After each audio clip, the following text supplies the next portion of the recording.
a existência dos regimes jurídicos.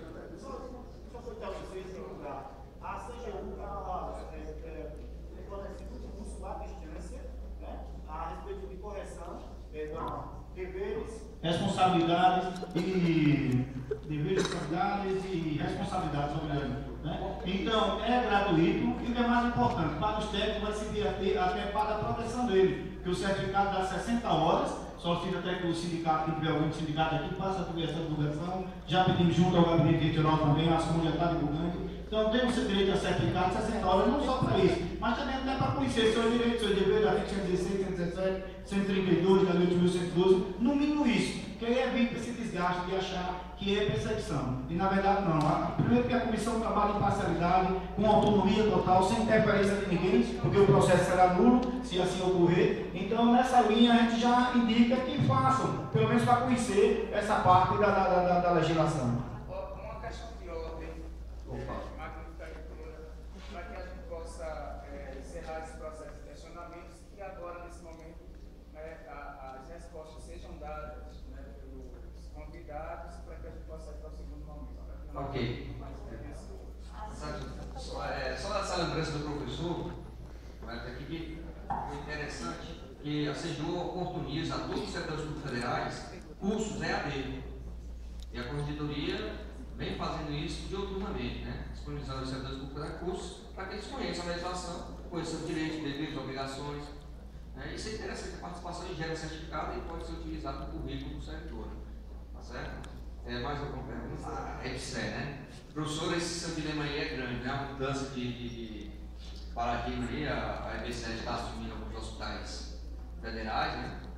É uma experiência nova para a administração pública. A gente ainda não avaliou, não fizemos auditoria de contas ainda no hospital, porque a gente está esperando isso se consolidar para ver se tudo corre bem, para a gente fazer um diagnóstico do resultado dessa mudança. Tá certo? A gente não entrou ainda no hospital, a gente deixou de fazer a auditoria, inclusive tirou o hospital das auditorias de contas. A gente está esperando uma consolidação, para ver como é que isso vai se adequar, inclusive para fazer uma auditoria, para verificar se o resultado melhorou, se as rotinas melhoraram, se houve uma evolução ou não.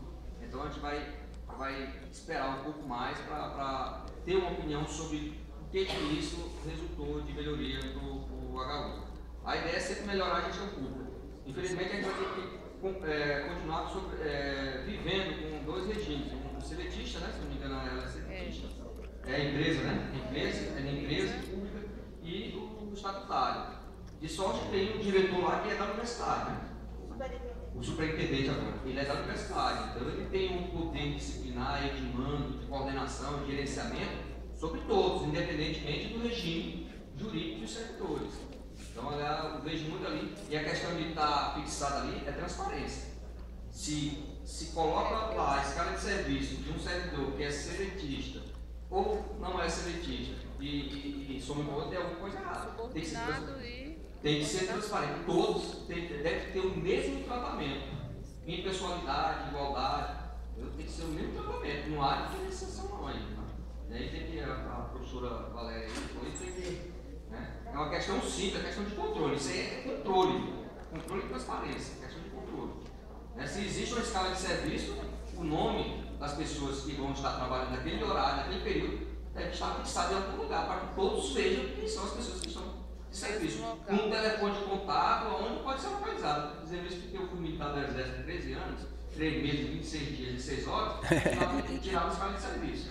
E tinha lá a escala de serviço com o nome de todos os militares que estariam tirando serviço. Tá certo? Então aí tem algo que tem que ser verificado com mais cuidado. Mais alguma coisa não? Vamos seguir, né? Então vamos voltar.